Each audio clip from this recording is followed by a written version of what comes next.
vous travaillez en ce moment sur le virus. Nous sommes d'accord. Je travaille, mais pas forcément au labo, puisque on travaille sur ordinateur avec un collègue, et puis c'est tout.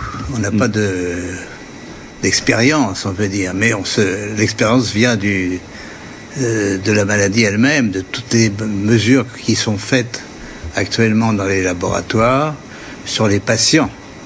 Et vous êtes arrivé à certaines conclusions. Alors, nous sommes arrivés à la conclusion qu'effectivement, il y avait eu une manipulation au sujet de ce virus. C'est-à-dire ? Eh bien, qu'une partie, je ne dis pas le total, n'est-ce pas, mais il y a un modèle qui est évidemment le virus classique, et là c'était un modèle surtout venant de la chauve-souris, mais à ce modèle, on a par-dessus ajouté des séquences notamment du VIH, le virus du sida. Mais quand vous dites « on a ajouté », qui a ajouté ? Moi, je ne sais pas. Mais c'est pas naturel, c'est ce que vous voulez dire ? Non, ce n'est pas naturel. C'était un travail de professionnel, un travail de biologiste moléculaire. C'est un travail très minutieux, on peut dire d'horloger, on peut dire au niveau des séquences. Mais dans quel but ? Dans quel but, ça, ce n'est pas clair. Moi, j'expose, si vous voulez, mon travail, c'est d'exposer les faits, c'est tout. Je n'accuse personne, je ne sais pas qui a fait ça et pourquoi. La possibilité, c'est peut-être que ils ont voulu faire, on ne sait pas, on a voulu faire un vaccin contre le sida.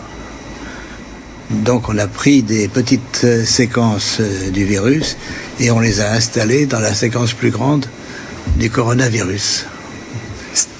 Alors je suis pas sûr de comprendre tout ce que vous dites. C'est-à-dire que dans ce virus, il y a une part de VIH ? Voilà, c'est ça.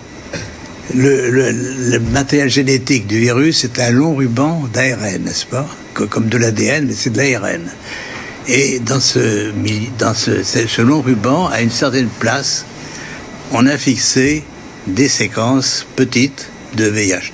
Mais ces séquences petites ne sont pas petites pour ne rien vouloir dire. Elles ont la possibilité de modifier, par exemple, ce qu'on appelle des sites antigéniques. C'est-à-dire, si on veut faire un vaccin, on peut très bien modifier la protéine qui est exposée pour le vaccin par une petite séquence venant d'un autre virus. Mais vous êtes certain de ça ? Parce qu'on a dit que le bruit a couru, que c'était d'une origine humaine finalement, et ça a été ensuite réfuté par la plupart des autorités scientifiques quand même. Il y a quand même une volonté d'étouffement, si vous voulez. Les travaux, nous ne sommes pas les premiers. Un groupe de chercheurs indiens, très, très renommés, avait publié la même chose. On les a forcés à rétracter. Et on les a forcés comment ? C'est-à-dire, c'est annulé. Il y a, si vous regardez leur publication, vous avez une grande bande annulée parce que... Mais ce que vous dites là, la plupart des scientifiques disent le contraire quand même. De moins en moins. De moins en moins. Si vous voulez, ceci est arrivé c'est au début de cette année et on voit de plus en plus de travaux qui suggèrent, mais moi je suis, on peut dire, hors d'âge.